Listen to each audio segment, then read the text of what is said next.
So, hello everybody. Today I will be talking a little bit about blue and green hydrogen production in Europe.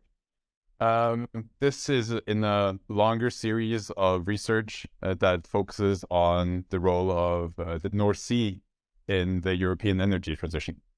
When I say that we focus on the North Sea, I generally mean the offshore wind assets up there, as well as the natural gas and carbon capture and storage possibilities. The carbon capture and storage facilities are not evaluated in my PhD yet. That's for future work. So far, we have really only looked at green and blue hydrogen, but there is more to come in this PhD. Today, I will be talking about my second paper, which I will be submitting probably next week or early the week after that. In the presentation, I will give an overview about our motivation and what questions we're trying to answer in the paper, as well as some brief background on the model that we use in the work. And after that, I'll go straight to the results and talk a little bit about our analysis and what we find there before I summarize towards the end. So, why are we looking at green and blue hydrogen at all? Well, in a previous body of work, we looked at what would it take to satisfy the projected European hydrogen demand with only green hydrogen. And as we see on the figures on the right, where we have the case without hydrogen at the top and the case with green hydrogen on the bottom, if we're going to meet the hydrogen demand with only green hydrogen, we're going to need a lot of investments into the European power grid, and the capacity growth is shown in these figures. What we see is that the capacity grows mainly in the renewables, that is in onshore solar in green and onshore wind in red. We also see some growth in offshore wind in blue, but that growth is not as big as the other two. The power system in our model is capped for the CO2 emissions are capped. So this is why we see this massive growth in renewables. You simply cannot emit more CO2 than you're allowed to, and then you have to focus on the affordable and non-emitting energy sources. So looking at this, we see that we need to increase the investments by 50% relative to the case without hydrogen, which is a lot. And then a natural question is, okay, so how does blue hydrogen, that is hydrogen from natural gas with carbon capture and storage, how does that slot into all of this? In addition to that, blue has been seen by some, especially, for example, Germany, as a transitionary technology.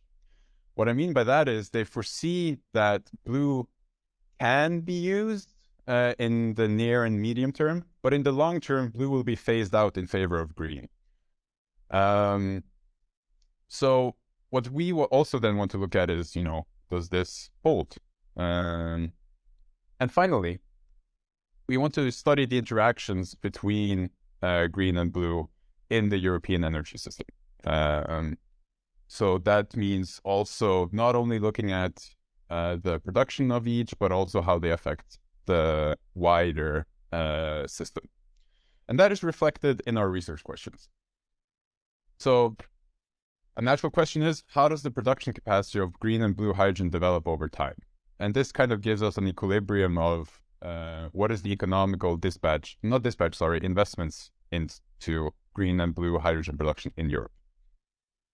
Next, the base case where we use the costs that we have in our model gives us one outlook, but we don't really know how important costs will develop over time.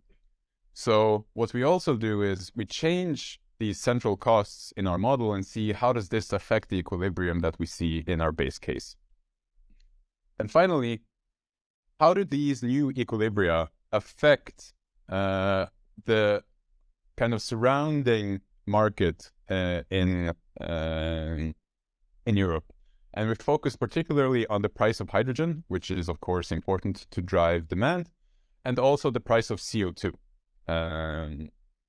Recall that the the power sector has a cap on the total amount of CO2 emissions, and this gives us an estimate of the CO2 price from the power market.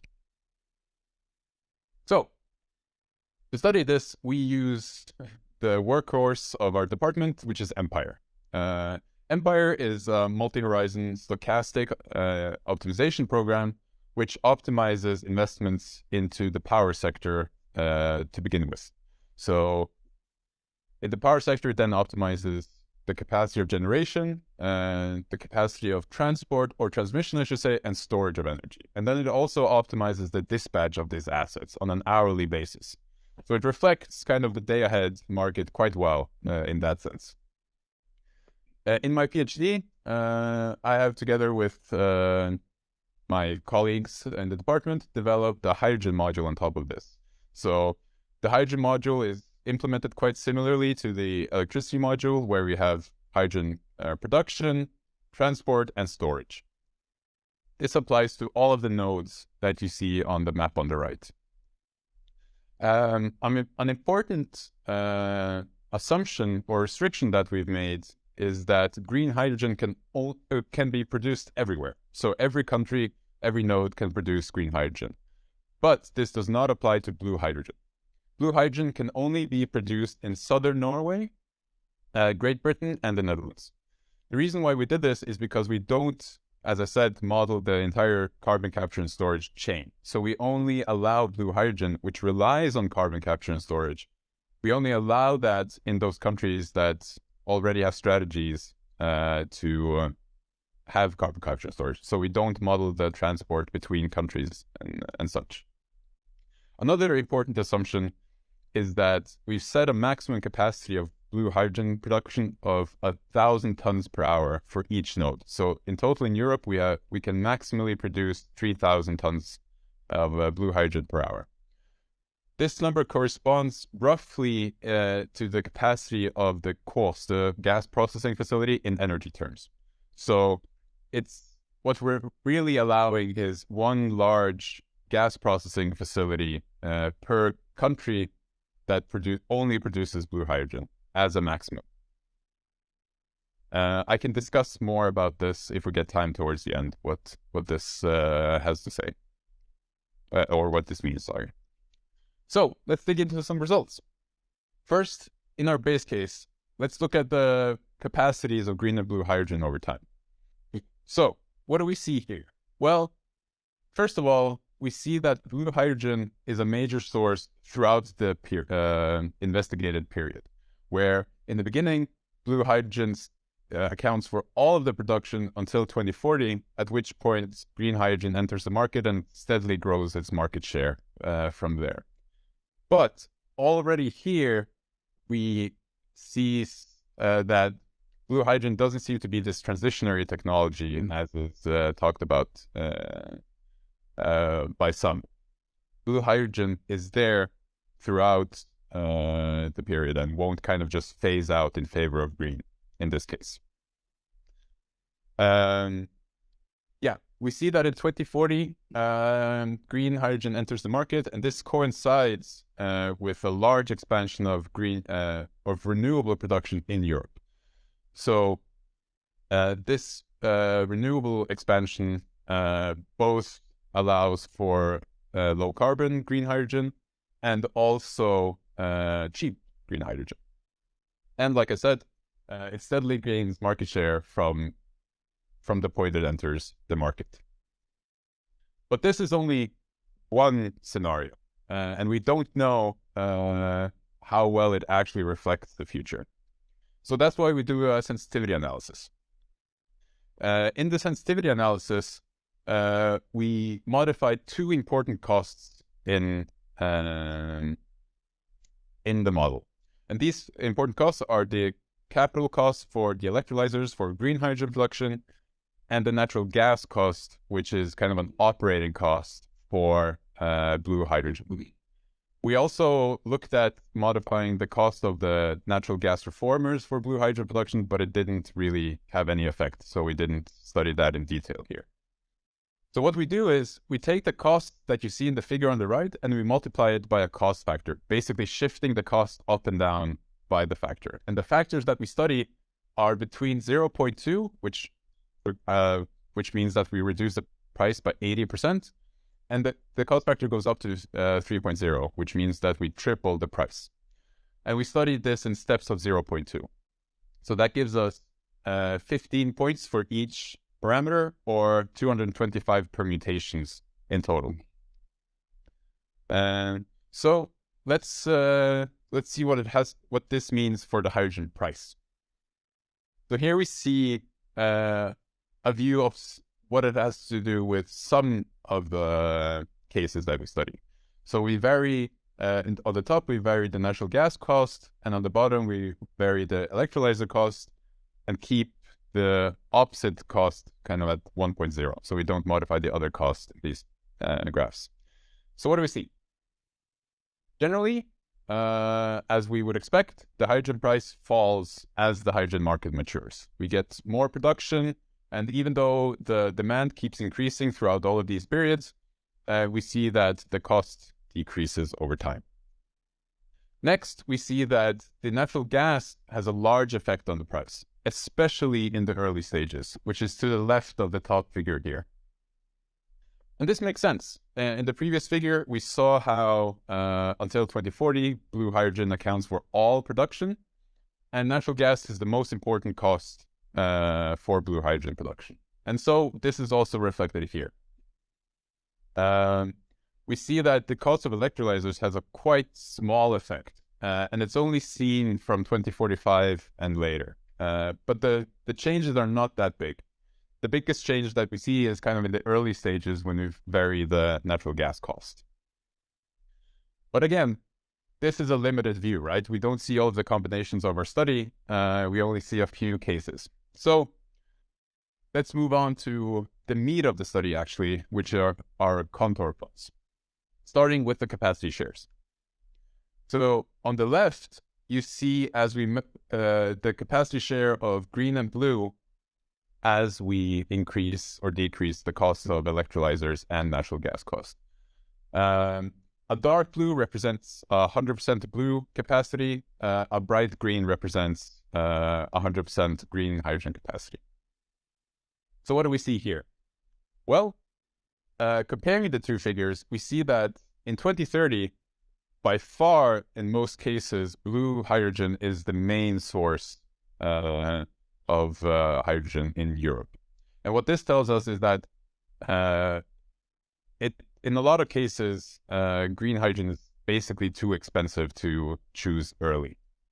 In 2050, there's no clear preference between the two, except for when the electrolyzers are very cheap and the natural gas is very expensive, which is the lower right-hand triangle that we see is quite bright green. In most other cases, the capacity share approaches 50-50 between the two. And depending on which case we look at, it's sometimes green is a little more than blue, and other times it's the opposite. Something else that's quite interesting to see here is that in both figures, we see a region where both blue and green exist. But in 2030, this is very narrow. So it's this region that we see here where we shift from dark blue to green. And in 2050, we see that we have a more or less coexistence everywhere, where we have a more or less a 50-50 share.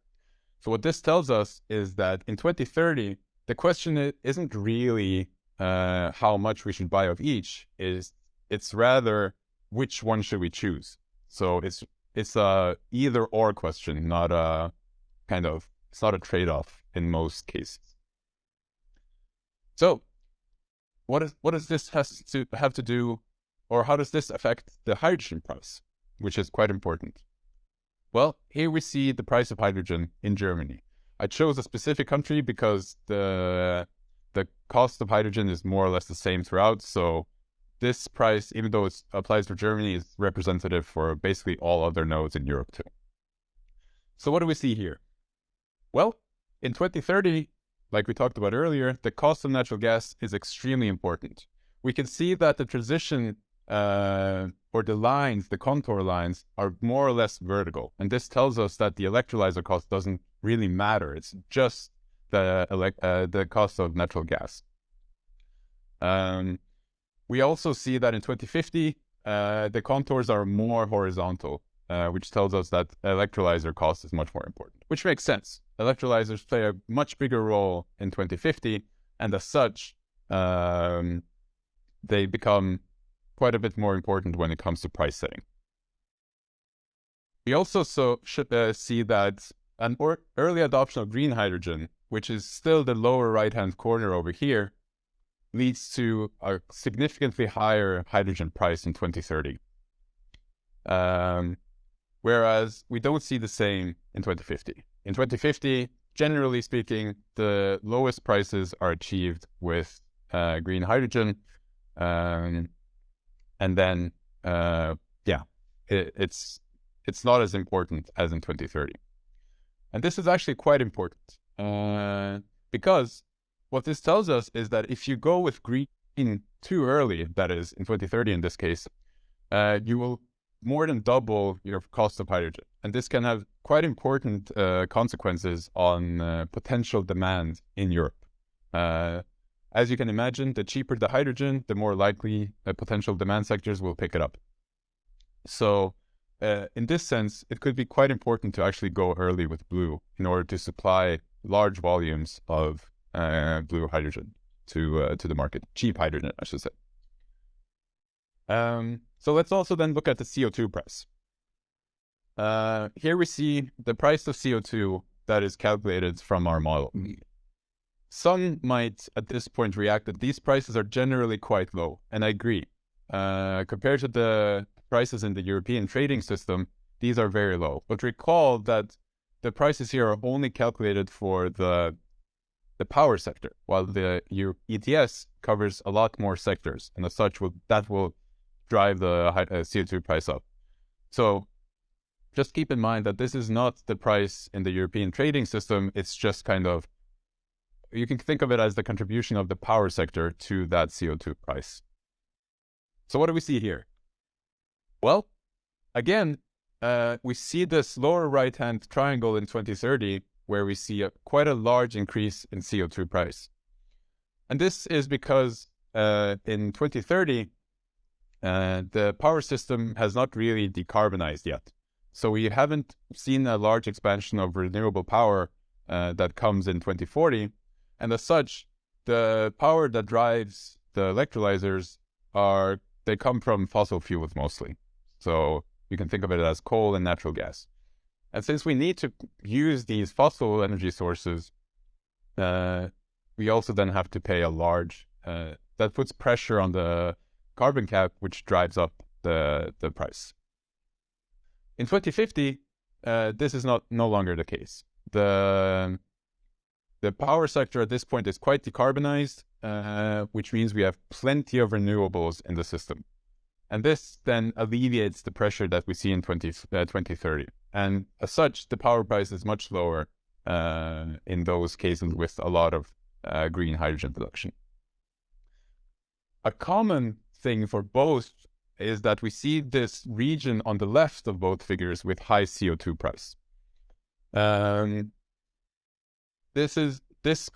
we also see on the right figure that as we move up on the left side, the CO2 price also tends to increase.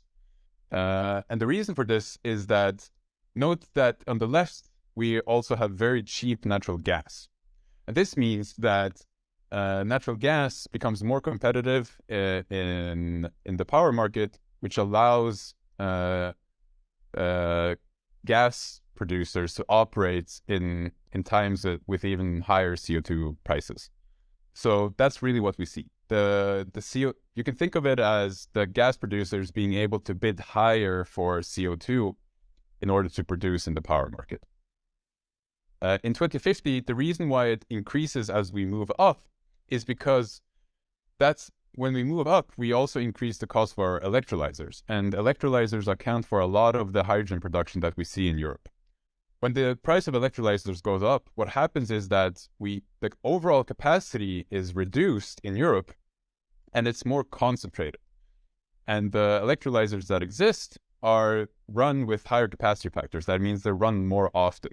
And that means that they rely more on dispatchable generators. And on the left, those dispatchable generators are often natural gas.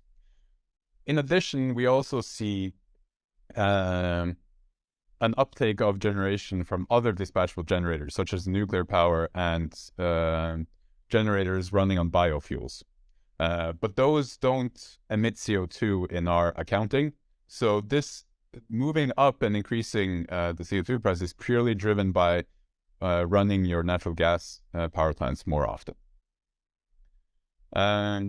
One last thing that we wanted to look at in kind of determining how complementary blue and green hydrogen could be is to what degree do we see a reuse of infrastructure? And when I talk about that, I mean that what I mean is that we're looking for a correlation between an early investment of blue hydrogen and a subsequent higher investment of green hydrogen, or the inverse. So lower blue hydrogen investment leads to lower green hydrogen investment. And these are two cases where we look at the capacity of both in southern Norway, where we see evidence of this. So look how in 2030, the figure on the left invests less into blue hydrogen than the figure on the right. And this is also correlated with a smaller investment in green in 2040 compared to the figure on the right. So we find some evidence of this, but I need to make this very clear. I would argue that this evidence is quite weak and it's not general at all. So I don't have a count out of the 225 cases that we ran where we saw this, but out of those cases that I did check, this happened in a minority of cases. And when I talk about a minority, I'm talking like 5 to 10%. So we find some evidence of this, but I wouldn't call the evidence very strong, and I definitely wouldn't kind of give investment advice based on this. But I think this could be an avenue of further research, with probably, I would imagine, with a model more tailored to answering questions like this. I don't think Empire is the correct model to look into these phenomena. So to summarize, I've divided the summary into kind of arguments for competitive and complementary characteristics. So let's start with those. So in the short term, it definitely seems like the hydrogen market is too small to feature both blue and green hydrogen production. So in this sense, I would say that they're competitive. Either you go with green or you go with blue. But in the long term, in 2050, the market grows enough, there's high enough demand to sustain both of them. And as such, I would argue that they are complementary. They don't kind of cannibalize each other completely. Talking about hydrogen price, we see that in 2030, I would argue that they're competitive because an early adoption of green hydrogen significantly increases the cost of hydrogen in 2030. And this, I think, would lead to demand destruction or potential demand destruction. Whereas in 2050, we have enough expansion of the power grid so that we can sustain cheap green hydrogen. And as such, I would argue that they're, again, complementary. Both can supply cheap hydrogen and sustain a large demand sector. Right. If we prioritize green hydrogen early, we saw that we increased the CO2 price quite significantly in the European carbon markets. And I would argue that this is competitive behavior because, it basically, I think it will have quite significant socio-economical effects where people will probably, or maybe I should say, be opposed to a lot of green hydrogen production because that will again increase the price on basically everything else that they buy as well. Finally, on the complementary side, we do see some evidence for infrastructure reuse, but again, let me emphasize that that is kind of weak evidence. The evidence for that is quite weak, but I would argue that, again, we should dig deeper into that. Finally, I would just like to bring your attention to the fact that all of the competitive effects that we see on the left here are very time-based. They're all in the short term. So generally, what we see in our results is that this green and blue hydrogen seem to be quite competitive in the short term, where one will probably cannibalize the other and kind of hinder the deployment of the other. But in the long term, I would say that overall it seems that they could both exist and thrive in the European market. And with that, I thank you for listening, and I'll happily take any questions from the audience or from the people online.